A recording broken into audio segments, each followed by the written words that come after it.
Halo, nama saya Riki Darmawan.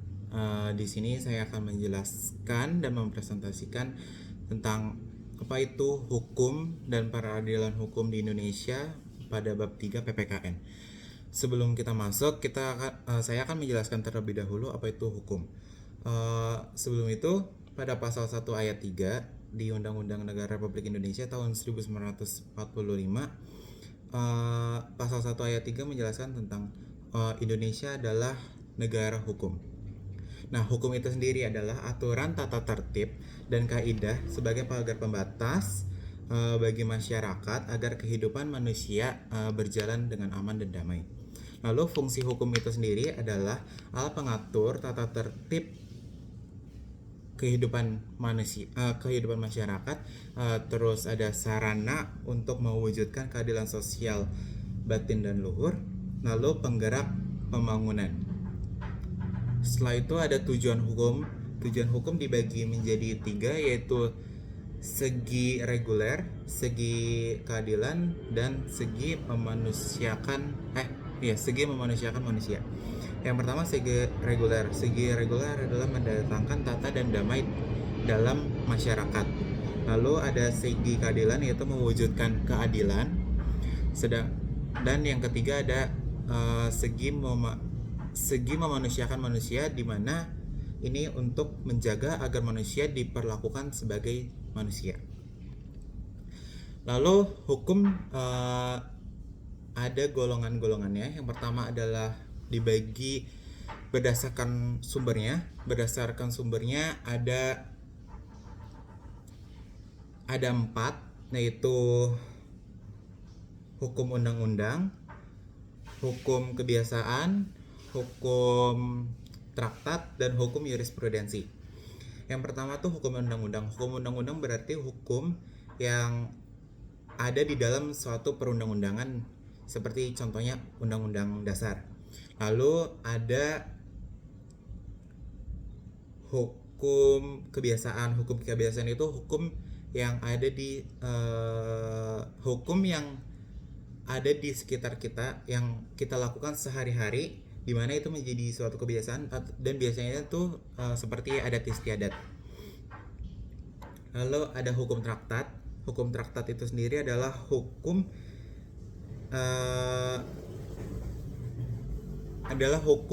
yang ada berdasarkan perjanjian antara dua negara. Contohnya sebagai hukum pembagian wilayah negara. Lalu ada hukum jurisprudensi. Hukum jurisprudensi adalah hukum yang ada berdasarkan keputusan hakim, yang dimana hukum ini akan dipakai jika ada suatu kasus yang sama dan dipakai oleh hakim-hakim yang lain untuk memutuskan kasus tersebut. Lalu ada hukum berdasarkan tempat berlakunya. Hukum berdasarkan tempat berlakunya dibagi menjadi 4 juga, yaitu ada hukum negara, hukum asing, hukum internasional, dan hukum nasional, hukum internasional, hukum asing, dan hukum gereja.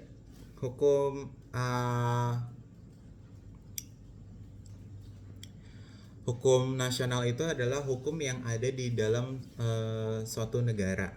Lalu ada hukum internasional, yaitu hukum yang berlaku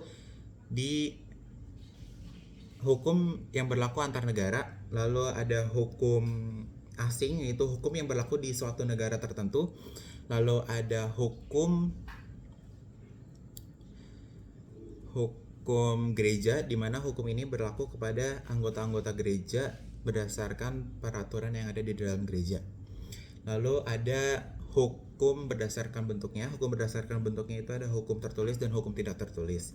Untuk hukum tertulis ada hukum tertulis yang terkodifikasi dan hukum tertulis yang tidak terkodifikasi. Hukum tertulis yang terkodifikasi adalah hukum tertulis yang disusun secara teratur, sistematis, dan lengkap. Lalu ada hukum tertulis yang tidak terkodifikasi adalah hukum yang tidak tersusun secara sistematis, tidak lengkap, dan tidak teratur. Lalu ada hukum tertulis. Hukum tidak tertulis. Hukum tidak tertulis ini seperti hukum kebiasaan. Jadi ada di masyarakat tetapi tidak ditulis atau tidak tercantum ke dalam undang-undang atau peraturan biasa. Lalu ada hukum berdasarkan cara mempertahankannya. Itu ada hukum material dan hukum formal. Hukum material adalah hukum yang mengatur hubungan antara hukum yang mengatur antar masyarakat yang berlaku secara umum.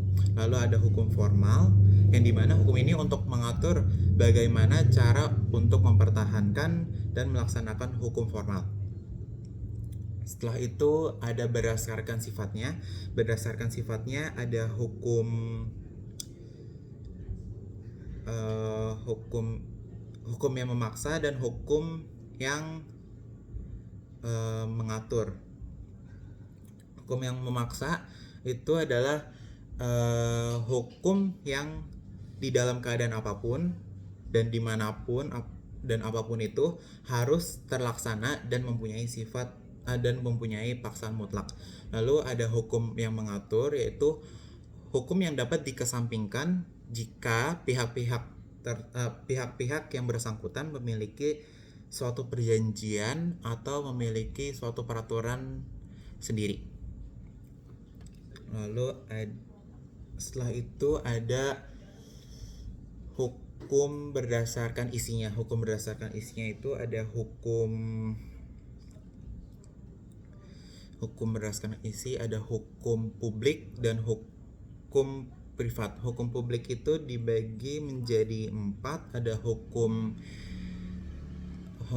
pidana, hukum internasional, lalu hukum tata negara dan hukum tata usaha negara. Setelah itu ada hukum privat. Hukum privat. Hukum privat itu dibagi menjadi 2, ada hukum perdata dan hukum perniagaan. Lalu setelah itu ada sistem peradilan. Sistem peradilan di Indonesia didasarkan pada Pancasila kelima, terhadap Pancasila, terutama sila kelima, dan diturunkan ke dalam Undang-Undang Dasar Negara Republik Indonesia 1945 pasal 24 ayat 2 dan 3. Nah, setelah itu ada Mahkamah Agung. Mahkamah Agung adalah peradilan tertinggi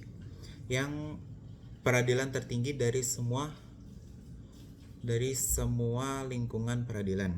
Lalu ada lembaga di bawah MA, itu ada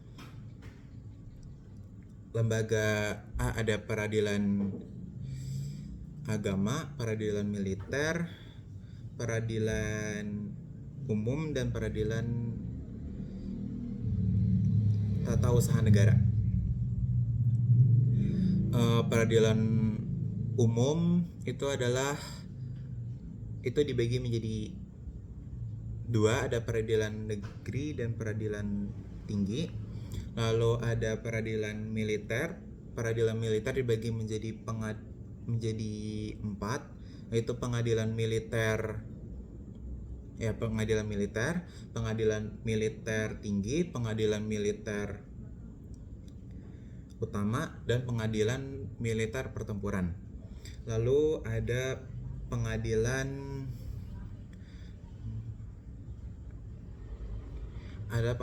tata negara. Pengadilan tata negara itu ada pengadilan bukan tata negara. Pengadilan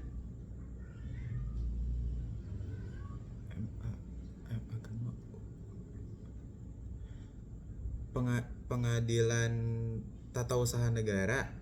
Pengadilan tata usaha negara itu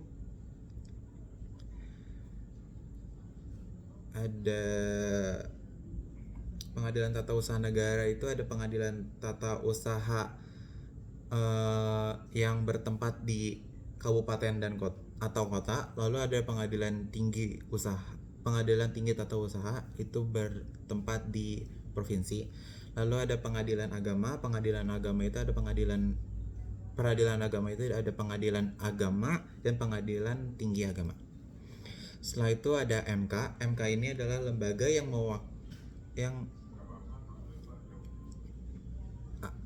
yang kekuasaan kehakimannya berjalan secara merdeka. MK ini terdiri dari 9 anggota, yang dimana 3 anggota dari DPR, 3 anggota dipilih oleh presiden, dan 3 anggota dari MA atau Mahkamah Agung. Lalu masa jabatan mereka adalah 5 tahun,